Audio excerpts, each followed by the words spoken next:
Good morning and welcome to the 445 Productive Through Joy show with your host and your boy, Dr. Michael Datcher. The show airs each weekday morning, hella early at 4:45 a.m. here on YouTube's Michael Datcher channel, then at 4:45 p.m. on Facebook Live. Today we are talking about enlightenment and productivity. Really important topic because there's a bit of confusion, or at times a lot of confusion, about the impact and import of enlightenment. So get ready. For those of you who are new to the show, uh, you can go to productivethroughjoy.com to learn more about us. We speak to groups, schools, and organizations about being productive through joy. And we offer really powerful individualized consulting as well. You can have me come out, speak to your group, school, or organization. All right. You can also, again, go to productivethroughjoy.com and see all about our pretty powerful services. Again, for those of you who are also new, allow me to say a few words about myself. This is your host and your boy, Dr. Michael Datcher. I am the author of the New York Times bestseller, Raising Fences, which was a Today Show Book of the Month pick. That book's film rights were optioned by the actor Will Smith, whose people called my people, and I eventually agreed to write the screenplay for that particular project. I'm also the author of the acclaimed historical novel Americus, which is set 13 miles from Ferguson, where, of course, Michael Brown was murdered in the conflagration which ensued initially there as well. I am also the board president of the World Stage, a literary and jazz venue here in Los Angeles. That 501c3 nonprofit has 7 days of programming, music and literature and writing, just really powerful. You can go to the website www.theworldstage.org and learn more about us there. My educational background is UC Berkeley as an undergraduate, my master's from UCLA, and my PhD in English literature from the University of California at Riverside. I am currently a professor of English lit at Loyola Marymount University here in Los Angeles. I'm an expert at being productive, all right? I don't say that to brag or boast, but people are oftentimes surprised at my level of productivity given how kind of crazy my own personal narrative is. I am the product of a young girl who was raped at 16, gave birth to me at 17, then subsequently who gave me up for adoption to a single divorcee. So at the time, no biological father, no adopted father. Listen, difficult times for the young MD, right? Yeah, that's cool. Modi famously said, "How you like me now?" And if I can be, mm, and if I can be, and how you like me now, and if I can be this productive and do so through joy. So look at many of us who are watching the show, guys. That's part of what motivates our show, this business.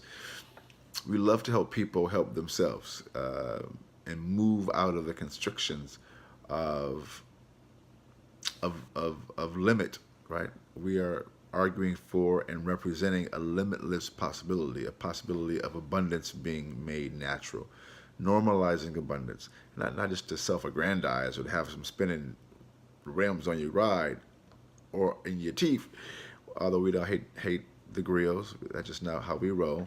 Spend our money, but we're looking for abundance as a way to serve our family, friends, and community, to serve the planet, and to use that energy, that resource, to to allow other individuals to basically help themselves. So again, go to productivethroughjoy.com and see about us. Again, today we're talking about enlightenment and productivity, which we'll dive into in a few seconds. In the morning show, we like to touch on the idea of framing your day before your day has a chance to frame you. At times, we'll wake up with trouble in our mind, and that trouble will follow us throughout our day, and at times this process and into our evening and back into our sleep time. And at times this cyclical process can go for weeks or months, or for some of us has been our life for quite a while. Listen, I've certainly had my moments in that particular realm. Um, oops. And let's do it like that. Uh, And so we understand that. At the same time, though, we don't want to have our lives lived in that particular way. So we like to help individuals work on that through ritual. Ritual can be defined as doing the same thing at around the same time, right? So let me just give you my brief morning ritual to serve as an exemplar. In the mornings, I wake up hella early at 3:30, including this morning, hella early. I read a couple spiritual business books. I do our show here at 4:45. Um, at 5, I work on my current book until sunrise. And at sunrise, guys, I walk out to the beach. I live here along the beach in Venice Beach, California. I bring my drum and I go meditate and pray, do yoga, come back, work on my current book for a while longer, then return to the beach to run up the coast all the way past Santa Monica's Pier, all the way, back to Venice to go to my gym, Gold's Gym, to get my workout in. So, guys, by 10:30 or so, I'm feeling amazing. My body is being flooded with endorphins, and I leverage that euphoric feeling that the endorphins bring. I leverage that feeling to move myself in the direction of justice, good, to do good on the planet, to create abundance, to help my family, friends, and relations do the same, and just to do good, right? So, uh, again, we're not saying do what I do in terms of my own morning ritual. We're saying we help individuals create their own ritual that they may lean upon it throughout the day. So, I'm reading, as a part of this reading time that I have, I'm reading two great books now. One is called The 1 Minute Millionaire, which is a book which combines kind of strategic entrepreneurial approaches with spirituality. And I'm reading a book called The Nag Hammadi. I'm linking there right there. That's why I keep doing this. The Nag Hammadi Reader, which is a compendium of spiritual Gnostic literature that I'm reading through. I'm almost done now with that book. The book's pretty amazing.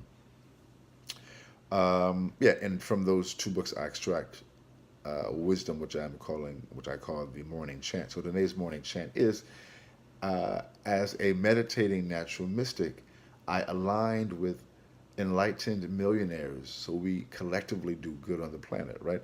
And so as a result, today we're talking about enlightenment and productivity. So again, go to productivethroughjoy.com, see about us. We speak to groups, schools, and organizations about being productive through joy. So let's dive in. So point one is that you want to seek the light.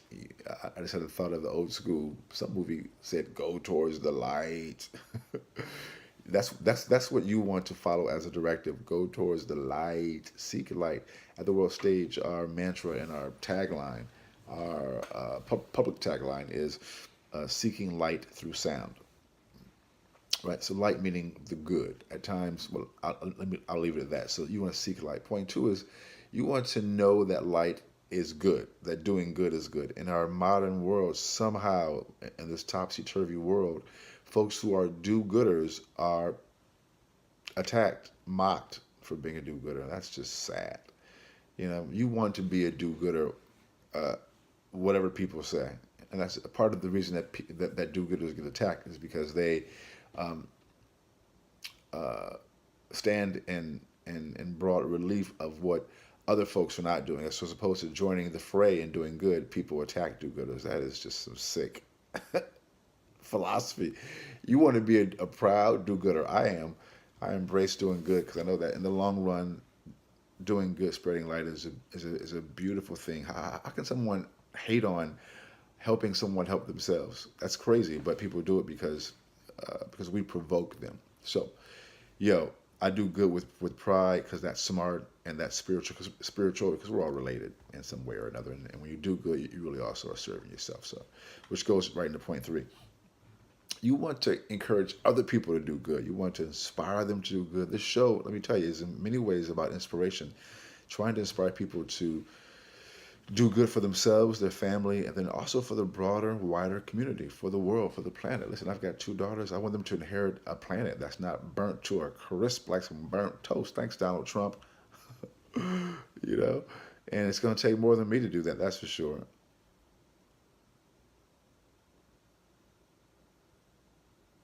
So, yeah, looking at mail here. Yeah, so I will talk to you soon. We'll see you at 4:45 a.m. p.m. Until then, let's talk about it and be about it. Deuces.